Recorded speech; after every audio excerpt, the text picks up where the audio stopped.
ah nalələr. Sən gedəni üzümdə qəm, gözümsə intizarlı. Saçıma ağ düşər görünər uca dağın üstü qarlı. Sən gedişində mənə dağ çəkdin amma sevgilim, bu dağı elə sənin çəkməyində edən bu qarlı. Necə də çıxartdın mənə verdiyin əhdi yadından. Mən səni seçmişdim özümə yar o qədər qadından. Nə olsun ki eşitmirsən, unutmusan bəlkə də. Mənsə şiirlərdə istifadə edirəm adından. Bu hala nə cür düşdüyümü anlamadım özümdə.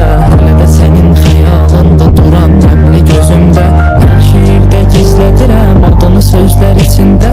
Özünü taparsan, axtarsan əgər məna sözümdə. Kipriyin ox, qaşın kaman atıb ürəyimi dələrdin. Mən ölməmiş sağlığımda bircə dəfə gələrdin. Üz-üzə duraq gözünə baxıb sənə danışım dərdimi. Sənə sənin haqqında danışsam elə kövrələrdin.